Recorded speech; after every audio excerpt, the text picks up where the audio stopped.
Hello, my name is Carly Kenkel, and I'm here on behalf of the Genetics Working Group of the Coral Restoration Consortium to tell you about our upcoming working group product focused on the managing expectations for selective breeding of future corals, or as we've come to think of it, addressing the myth of the supercoral.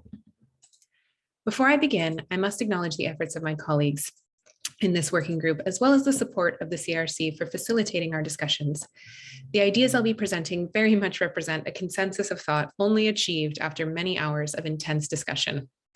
And I think it's worth pointing out that these discussions are still not complete. So think of this talk as an early release trailer of a work in progress. And it's my hope that by the in-person Reef Futures this next September, I'll be able to share with you the full-length feature. When I refer to the myth of the supercoral, this is not to dismiss the idea as a complete fabrication. Myths are based on reality. We have evidence of individuals, populations, and reefs that appear to defy the odds, like this fully pigmented coral in a sea of bleached conspecifics. And we know something about the mechanisms that might contribute to this tolerance, such as the type of Symbiodiniaceae hosted, correlations with the host genotype, or even prior environmental history. And we want to be able to take that knowledge and predict future responses. We want to use these individuals to create more resilient reefs. But a key assumption of the selective breeding framework is that this thermal tolerance or disease resistance is entirely a result of host genetics, such that I could pick the subset of the most temperature tolerant coral in my nursery, breed them together, and see an increase in the average, such that I could pick the subset of the most temperature tolerant coral in my nursery, breed them together, and see an increase in the average temperature tolerance in my next generation of nursery stock. And equally important, that these characteristics aren't modulated by the local environment, such that a thermally tolerant coral selected from one reef would retain its high performance when moved to novel reef environments. To know the breeding value of an individual coral, we need to understand the extent to which key tolerance traits are the result of host genetics or other environmental factors. In addition, selecting coral based on a single axis of variation, like temperature tolerance, may not fully capture the multivariate threat that climate change presents. Yes, temperature is the main driver of bleaching, but coral are faced with other global and local threats like acidification, water quality, storms, and disease, and the extent of trade-offs among traits or conditions could impact the outcome of selective breeding programs. For example, if the most temperature tolerant individual isn't necessarily the one who's most robust to acidification or resistant to disease. There are also outstanding questions related to how we actually measure performance. Many of the traits we care about are complex, and we can only measure them through proxies. For example, is temperature tolerance best reflected by the pigmentation response, or the decrease in quantum yield, or the symbiont to host cell ratio? Say we do agree on one or a few traits, how do we assay tolerance? Should we use short-term heat shock experiments or longer duration exposures that more closely mimic natural stress events?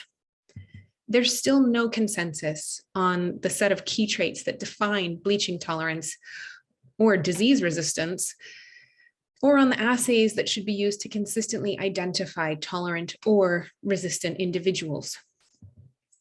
That's not to say there isn't value in working on these questions and testing these assumptions. This is an active area of research. We've now amassed a very solid body of evidence showing that at the population level, growth and survival are modulated by the local environment, likely in response to selection. But what about at the individual level, such as would be needed to implement selective breeding? The evidence is sparser here, in part because it's often difficult to replicate individuals at a level sufficient to measure the effect of genotype. We know that thermal tolerance is heritable and can be retained following transplantation, but a very recent study by Ford Drury and Diego Learman found evidence of a genotype by environment effect for bleaching in Acropora cervicornis, suggesting that there's not one genotype that wins in every environment. There's also some evidence from lab experiments to suggest that trade-offs may not be as severe as we think, and that top-performing genotypes There's also some evidence from lab experiments to suggest that trade-offs may not be as severe as we think, and that top-performing genotypes under heat stress may also perform well under other stressors, such as acidification.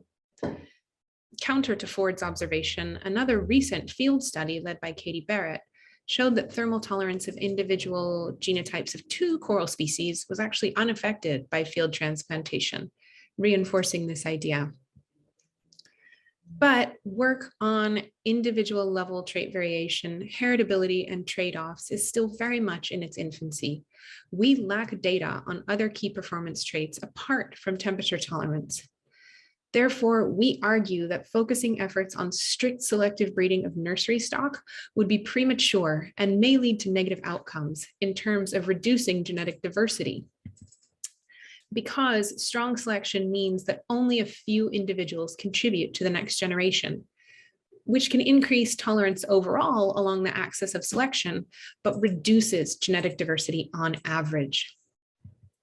And maintaining genetic diversity is going to be essential because we don't know what we don't know. We don't have a full picture of how climate change is going to alter the environment.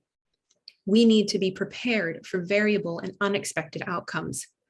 A very recent modeling effort by Katie Lauterhos and colleagues showed that for the last 200 years, the majority of environmental shifts in the ocean have not actually been all that novel. However, within this century, up to 82% of the surface ocean is predicted to experience an extreme degree of climate novelty. And up to 95% of the surface ocean is actually predicted to experience an extreme degree of disappearance of existing climate niches. And so diversity will be key for maintaining the resilience of coral populations in response to these novel climates that are expected under even moderate emission scenarios for many of the world's reefs. So what interventions are possible in the face of this uncertainty? How can we maintain coral diversity while still trying to increase climate resilience? As I allude to with this beautiful image of some restored Acropora cervicornis in the lower Keys, we advocate for letting selection be driven by the natural environment. Managing breeding in natural environments is one way to potentially incorporate adaptive genetic variation into existing stock that's not as risky as strict selective breeding. This ensures that the primary selective pressure is the ultimate environment in which the coral must survive and reproduce, that is, the site of restoration. Individuals that survive and reproduce are fit in that environment. Maximizing the diversity of local genotypes should be the priority to ensure that there's sufficient growth and survival of those that are the best performers at each restoration site. Potentially adaptive diversity can be incorporated through assisted migration efforts. Again, as a for example, individuals surviving to reproductive age at naturally warmer sites likely carry alleles for increased temperature tolerance.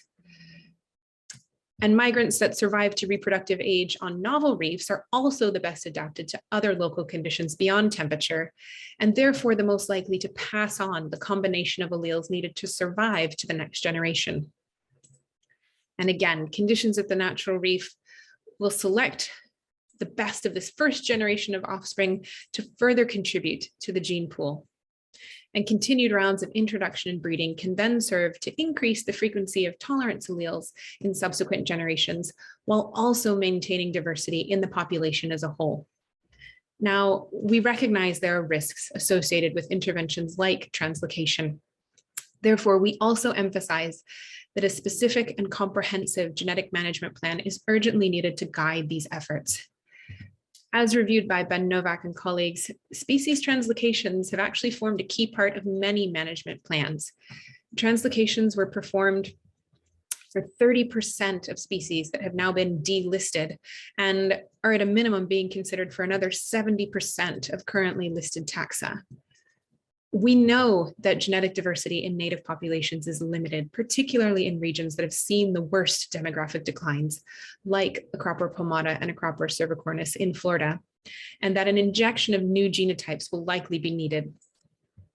But we also need to account for relatedness among new transplants, especially for sexual recruits that are likely to derive from only a few parents. Population simulations can help predict population viability given different scenarios, and therefore help manage decision-making with respect to decisions like genetic supplementation. But this is not a small undertaking, and funding is needed to support the level of investment necessary to generate a detailed plan to guide subsequent action.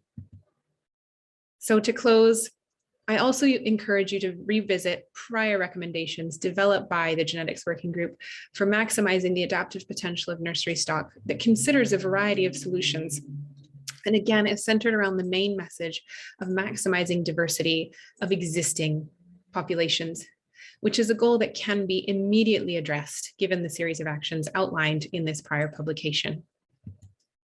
With that, I'd again like to thank my colleagues for their efforts in generating these ideas that I've been privileged to share with you today. Thank you for your time.